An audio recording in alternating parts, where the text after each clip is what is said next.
Hey! So, anong ginagawa natin dito? Ano ba? Biglaan, no?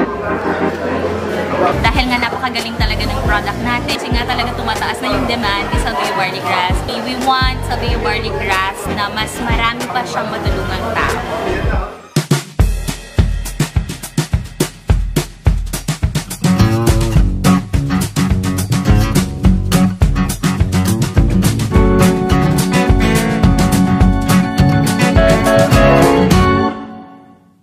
Hi guys! Ito ang aming kwentong Salveo.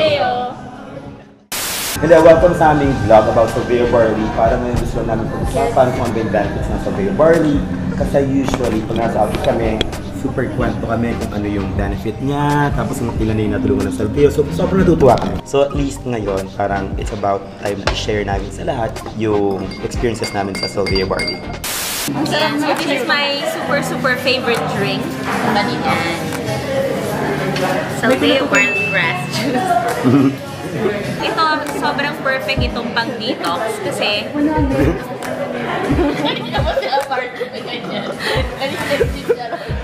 may kukwento pala ako sa inyo. Ngayon naiinom ko na siya ng ganito, pero dati hindi ko talaga mainom yung Salveo Barley Grass Juice na ganyan. Kailangan ako capsule. Hindi ko alam, hindi ko kasi siguro dahil nung bata ko hindi ako nasanay na kumakain talaga ng gulay. Kaya yun, medyo hindi ko kaya yung lasa niya. Parang nangyari to mga 4 years ago na nagkasakit ako na 1 week ako hindi bumababa yung lagnat. At sobrang grabe yung ano ko, parang nagsusuka, ganyan, tapos walang panlasa, hindi ako gumagaling. So ito nga, si RT, pinilit niya nga ako na ginagawa niya ako ng juice. Sabi niya, mag-juice ka na lang kasi para diretso, sabi niya ganyan. Eh, nung time na yun, dahil nga hindi na ako gumagaling, tapos wala naman akong panlasa.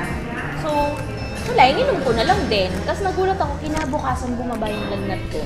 Tapos parang sabi ko, ano yun? Sabi ko, mas effective ba yung juice? Sabi ko, hindi ko din alam eh. Nung una pala, nung bumalik na yung panlasa ko, nalalasahan ko pa rin yung lasang grass. Pero it's not that bad naman. Kaso nga lang, hindi siya pa nasasanay yung dila ko eh. So, pag iniinom ko siya, gusto ko konting-konti lang yung water. Tapos ilalagay ko yung powder. Yun. Tapos mabilis lang akong iinom. So, barley grass, actually, it's an acquired taste. Hindi siguro lahat ng tao magugustuhan agad-agad yung lasa. Parang beer lang. Pero I think, worse pa nga yung beer eh. So, if hesitant kang i-try, kung kaya mo nga at na-tolerate mo yung lasa ng beer, I think, sobrang dali lang i-tolerate ng lasa ng barley grass. So ngayon, dahil nasanay na yung dila ko, na-acquire ko na yung taste. Ayun. Ginagawa ko na talaga siyang juice everyday na parang normal lang, parang fruit juice, ganyan. Oh, this one is a veggie juice, grass juice. So yun, sobrang sarap po.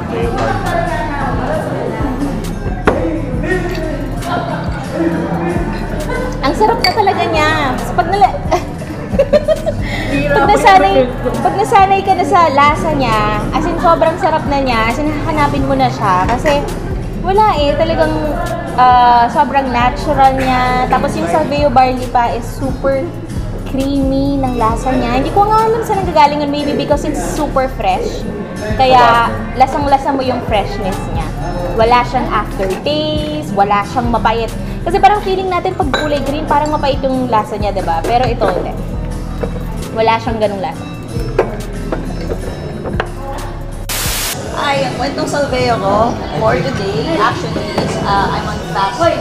So, naka-Daniel's fast ako. I'm only eating fruits and vegetables for today. Actually, this is for the next 5 days. So, since kailangan ko ng nutrients, pang-feel ko si Salveo Barley Grass. Sobrang siksik kasi niya sa nutrients na para kang kumain ng kilo-kilong gulay. So, dahil hindi ko makakain ng minsanan yung plato-plato ng mga gulay, nagtitake lang ako ng Salveo Barley Grass. After ko mag-stop, uminom ng synthetic medicine, hindi na ako, nilagyan. So I think may kinalaman yun. Kaya nahirapan si partner na parang, sige partner, inumin mo itong Salveo Barley kasi healthy to, supplement to. Hindi talaga eh. Ikaw ba naman 10 years na wala kang ini-intake na anything, like buy para sa mga ganun. Ang hirap paniwalaan. Kaya ayun, nung tinry ko, kasi parang sige na nga, partner, sigurado ka ba na parang pag tinig ko to ha, walang chemicals to, walang anything organic to, na parang alam ko ba ng gulay literal. Sabi niya, okay, yeah.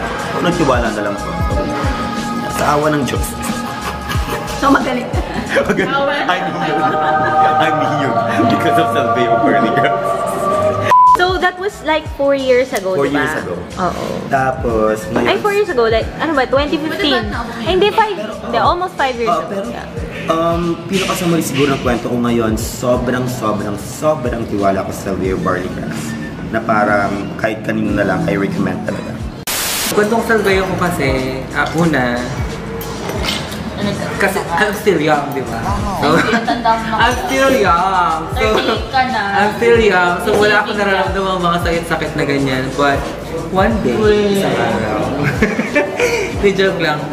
Yung mom ko talaga, yung mother ko, umuwi akong Isabela and then, syempre, sino bang may gustong tumanda yung parents nila, di ba?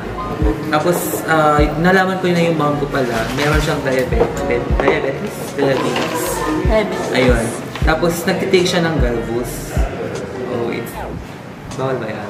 Anyways, nagtitake siya ng Galvus niya. And then, sabi ko sa kanya, parang that time, believer na ako ng barley kasi marami ng testimonies yung Salveo. Sabi ko sa kanya, huwag kang mag-take ng synthetic. Kasi, yun nga, ayaw kong masira yung kidney ng mother ko, ayaw kong magpa-dialysis siya. So, ang dami kong fears. So, sabi ko sa kanya, kahit nung una natatakot ako, kasi syempre, di ba, kahit nalaman mo, nakita mong effective yung Salveo, mother mo to eh, di ba? Pero sabi ko sa kanya, take ng synthetic na medicine, mag-take ka ng Salveo barley, 2 capsules 3 times a day. Yun lang, 2 capsules 3 times a day. And then after a week, yung blood glucose count niya from 435 naging siyang 125. So, di ba, napaka-amazing yung Salveo barley. So, after noon, hindi ko na siya hinahayaang maubusan ng Salveo barley grass kasi paditing daw yung mga sakit niya sa likod, nawala. Diba? Kay Salveo Barley Grass, parang madami tayong mga mga clients or customers na ganyan. Yung halimbawa, yung parang hinihila nila yung high blood pressure nila. Tapos kasamang nawawala yung biglang yung migraine nila o nawala din daw yung sakit sa paa nila, yung sakit sa likod nila nawala din daw. So, sobrang amazing talaga kasi hindi lang dahil nga holistic yung yung approach ni Salveo Barley Grass. Kaya kung ano man yung parang mga nagmamalfunction sa loob ng katawan niya, kasabay niya rin siyang nahihil at bumabalik sa normal. Ayun, so nawala din daw yung sakit na sa likod, ganyan. So parang, yun nga. Ako din, nawala. Kahit parang nakatabi na talaga yung budget for Salveo Barley Grass. At least, di ba, it's health, natural. Kaysa naman yung mag-synthetic siya, tapos masira yung kidney niya. For the last 4 years, nabibleed ako. Every time every month nagkaka-period ako, nabibleed ako ng 15 days. Tapos, parang normal na sa akin yun kasi... 15 days in 1 month? Wow. Oo, normal na siya sa akin. Alam mo lang naiipon dahil. True. Kasi nag-bleed ako. Tapos, parang ang regular pad, ang night pad ko is like, as 8. Last year, June, parang nagtagal yata yung menstruation ko ng 21 days. And yes. Again. Parang hindi na magkakasama. Oh my God. Hindi ko alam na 21 days siya. Akala ko 20 days lang. Basta ganun. Dun sa 21 days, kaya parang sa akin hindi na siya normal kasi nakakadalawa akong diaper 2XL sa isang araw. So doon na ako hinihingal. Pag umaakit ako sa hagdan, sobrang nasa second floor pa lang ako. Hinihingal na ako. So parang malalagutan ako ng hininga. Tapos yun, I decided na magpa-check up. Tapos yun, nakita nila na yung red blood cells ko is sobrang baba. Like nasa, kalimutan ko basta mababa siya sa normal. Tapos yun. Tapos pinaano ka agad? Parang pina-confine ka na? Pina-confine na ako agad. Ayoko pa kasi gusto ko mag-self-medicate. Gusto ko si ate. Sabi niya mag-self-medicate ako, yan. Tapos kumain ako ng mga, siguro 2 days akong makain ng iron para dumagdag yung... Iron? Para yung yun. blood ko. Kasi nga ang RCBC ko ang baba. Sobrang baba. RCBC, RBC. Sorry, RBC pala. Ako pala yun. Wait, i-edit yun na lang. 21 days ako nag-bleed. Doon na ako nagpa-check up. Yung per day ko, dati kasi isang diaper lang ako. Ng anak ko. Diaper lang. Yes, diaper. Kasi nga malakas ang bleeding ko. Since sobrang lakas, hindi kaya ng Hindi kaya. ordinary pad Hindi, lang. yes. 2XL diaper, imagine mo. Sa Napupuno isang yun. araw. Yes. Sinusulit mo. Saan ang dinate mo, Diaper guys? ng anak ko. Anong pants? Anong pants? Diaper ng Pag sa baby ko. bahay. Hindi. Even out. Yes. Tapos yun, after 2 days hindi na kinaya kasi nagsusuka na. Tapos nahihilo na. Tapos madaling araw, niretso na ako ni Joe kasi hindi na talaga ako. Sobrang putla ako. Walang-wala na ako. Ayan, that time yung ano, no? Yung ginaganon ko yung mata mo, tapos wala, Yeah. white na siya. Yeah. Sabi ng doktor, pag hindi ko pa nagpa-confine, pwede maapektuhan yung Bakit bata? blood flow mo ng oxygen mo kasi nagkukulangan ka na. May anak ka na. Ay, oo nga. Oo, may Last year, kasi- ikaw. Last year lang yun. Di ba sabi na surgery? So paano yung surgery? May surgery na ba? Meron, tinanggal nila, parang nakita nila ng polycystic ako. Parang Yeah. pinakita silang cyst, like 8. Hmm? 8 Oh na my surgery. God. Yes, sa ovary ko. Okay, matapos. Tapos, yun, kailangan daw tanggalin yun, bla bla bla. Yun na! Oh, paano napunta si Barley sa eksena? Tapos yun, After sabi ng ko, surgery, Alala di mo ba? yung talaga kwento sa video. So, Oo, Hindi, after ng surgery kasi, hindi man nag-stop yung bleeding niya. O, di ba, na magkano siya sa hospital. Tapos, yung bleeding niya, akala ko pang tinanggal na yung cause of bleeding, di ba? So, mas alam mo pa. But- alam mo kung but- bakit. Ano? Kwento mo pa. Hindi Ikaw ba kasi yung tandain ako Ikaw ba yung surgeon? andun ka. Sabi ko ni... yun na yung parang alternative ko. Kasi ayoko nang gumastos pa, ayoko nang mabiopsy ulit, ayoko nang ma-opera ulit.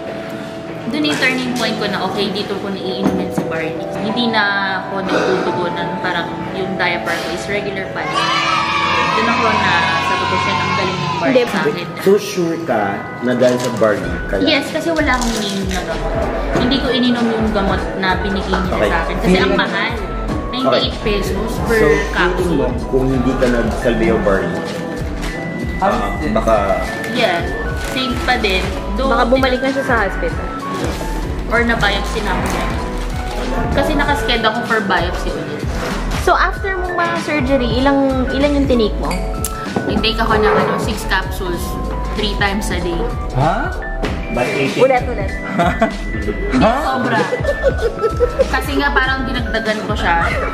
Dinagdagan ko siya. Ano lalaki kung nag-realize 6 capsules 3 times a day. Wow. So, itong 1 teaspoon na to, ano siya, katimbas siya ng 1 gram or 2 capsules.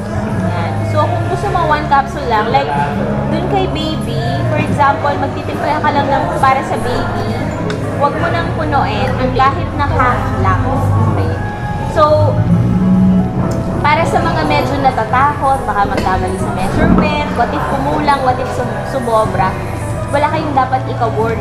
Kasi ito, kahit sumobra ka, okay lang naman. Kasi parang naparami lang yung kaya mo ng broccoli or naparami lang yung kaya mo ng ampalaya. So wala kang dapat ika-worry because this is 100% pure barley grass. It is really best that you take Salveo Barley.